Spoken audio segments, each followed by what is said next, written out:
Ever sat on a plane thinking you drew the worst seat on board? Legs tight, no window, no overhead space left. Bathroom door slamming next to you.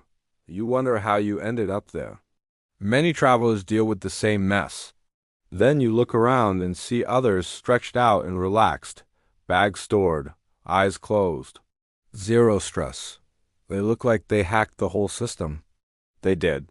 They understand something airlines never explain. Your seat decides how you feel from takeoff to landing. And choosing the right one has rules. You don't need to spend more money. You need to understand the game airlines count on you ignoring. If you've ever been trapped in a seat that doesn't recline, if you've watched your carry-on get taken away at the gate, if you've waited forever to get off the plane while others clear the aisle in seconds, this guide fixes that.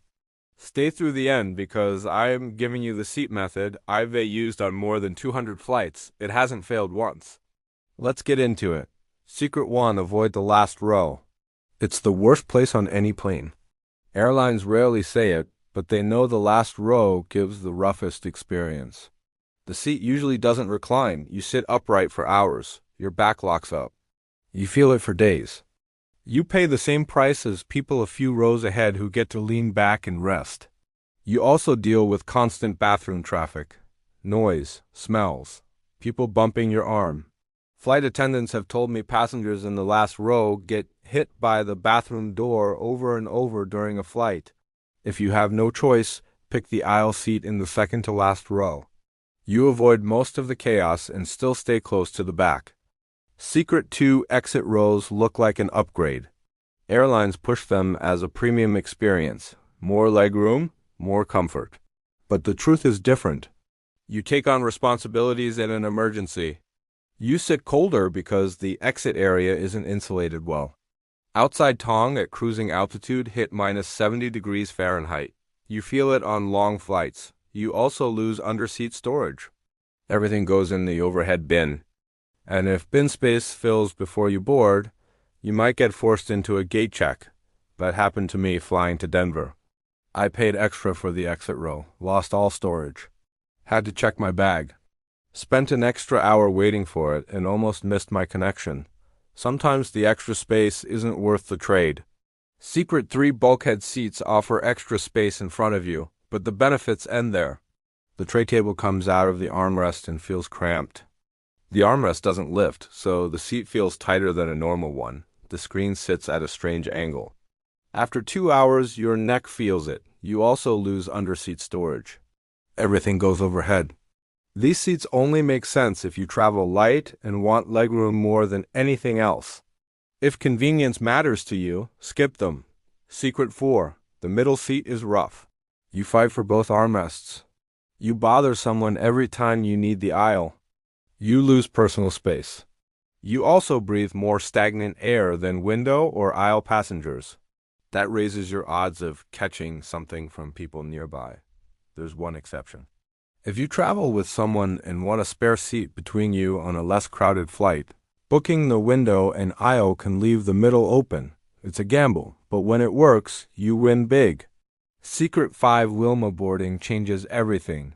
Window, middle, aisle. It sounds efficient. But it punishes aisle seat travelers. You board last. By then, the bins are full. You end up gate checking your bag. There's a fix. Book a window or middle at first. Board early. Store your bag.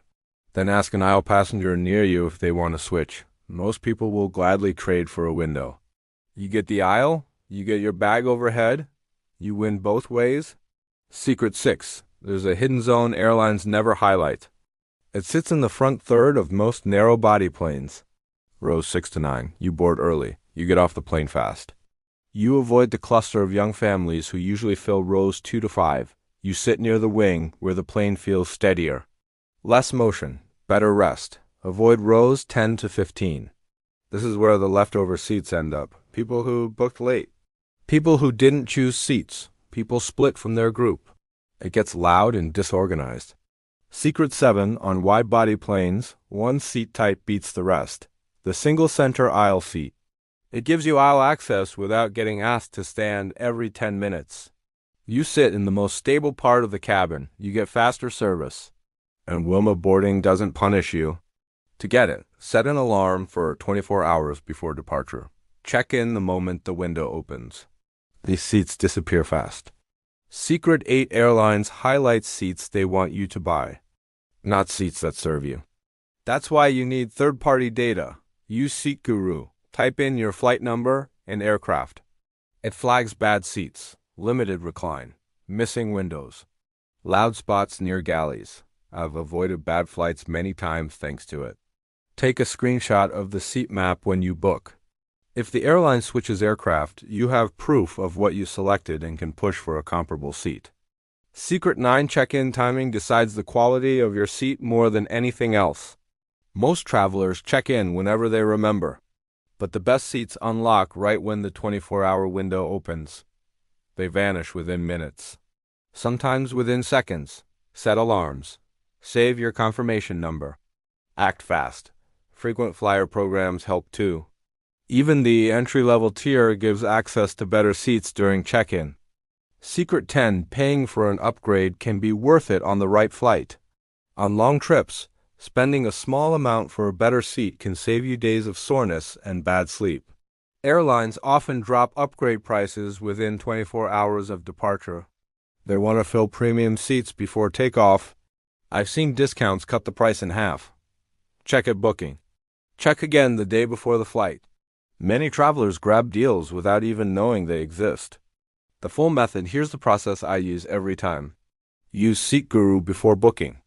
Aim for the center aisle on wide-body planes or rows 6 to 9 aisle on narrow-body planes. Set alarms for check-in. Move fast. Look for last-minute upgrade deals if your seat is bad. Plan around Wilma boarding so your bag stays with you. This takes less than 5 minutes. It decides whether your flight feels comfortable or frustrating. Airlines count on you ignoring all of this. Now you don't have to. Which of these surprises you most? And what's the worst seat you've ever had? Tell me in the comments. I read them. Your stories help other travelers avoid the same mistakes. If this helped you fly smarter, hit like and subscribe for more travel strategies airlines prefer you never learn. And check out the next video where we break down hidden senior travel perks that can save you real money. Thanks for watching. Safe travels.